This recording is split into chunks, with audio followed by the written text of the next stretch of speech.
这是骨头汤啊，对于你们这些骨伤的人来说，喝这个最好了。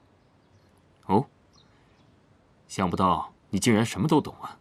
那是当然啦，虽然你说的都是真话，但我们还是要低调的啦。来来来，吃，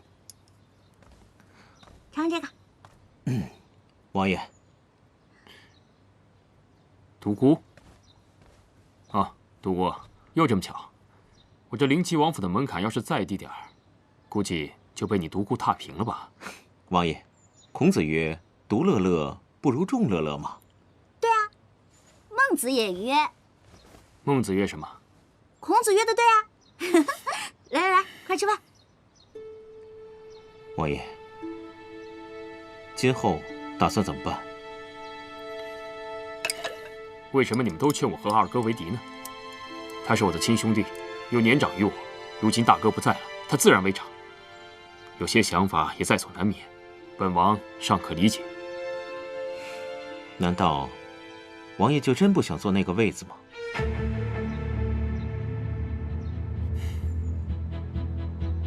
你把他当兄弟，可他把你当兄弟吗？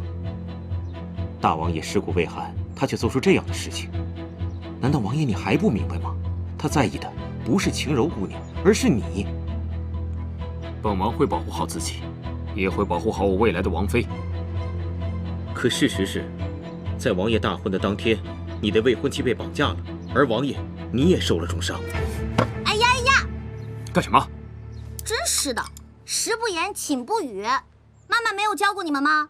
本姑娘辛辛苦苦做了这么一大桌子菜，你们要再这样，以后就不做给你们吃了。好啦，快来吃东西啊！快点。今日天气不错。是啊，皇上近日气色也不错。啊，皇上，参见皇上。好，见过皇后了。是，皇后娘娘宣民女进宫，就是询问一下三王爷的康复情况。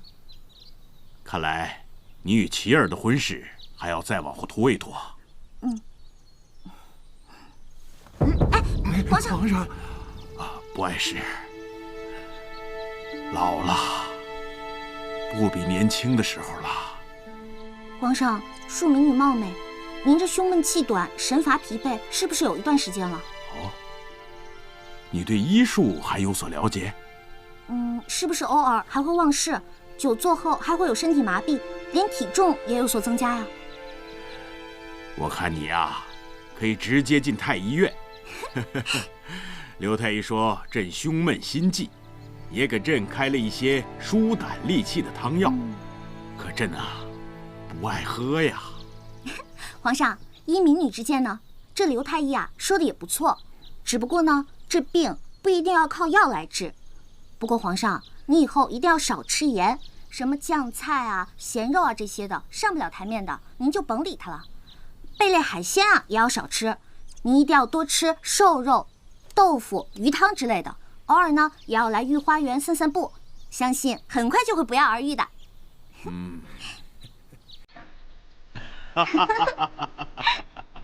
看来啊，你真是朕的福星。传朕旨意，待会儿把朕的汤药给停了，一切都听晴柔的。顺便去转告御膳房。是皇上。方才啊，朕看到晴柔了，她可真是朕的福星啊！一句话就解决了朕的汤药之苦啊！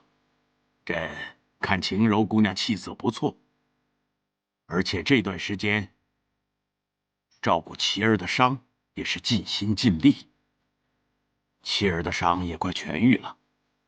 你吩咐今天间选个好日子，把他们的婚事给办了。皇上，本来我儿与这晴柔的八字就不是什么上上之选，这大喜的日子又见了红，我听相国夫人说，这都是不祥之兆。又是相国夫人说，你是皇后，就应该有母仪天下的气度。这些都是内宅妇人之见，你也跟着起哄，以后不要跟他们说闲话了。皇上，这怎么是闲话呢？这关系到琪儿以后的幸福，我这个当娘的，能不希望她好吗？现如今，楚危未定，不知道有多少人想利用这个来做文章。有人说，晴柔这次被绑架是冲着琪儿去的，以绑架晴柔为名，实际上是想去伤害琪儿。甚至还有谣言说，这一切都是臣儿所为，这不是明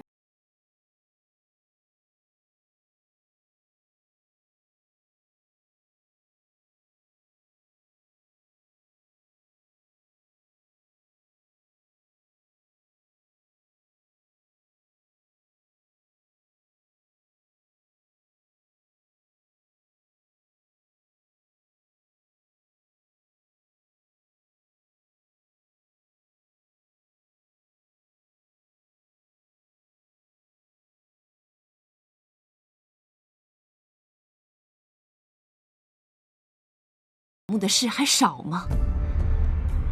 说句大不敬的话，日后无论兄弟俩谁继承了你的位置，我还不是一样，是稳稳当当的太后吗？我干嘛要给自己添麻烦？臣妾只是不忍心看着社稷动荡，骨肉相残呢，皇上。皇后的话也不无道理啊。朕一定会好好考量考量。哦，过几日就是牡丹花会，朕让他们2人替朕出席，届时朕要好好的考量一番。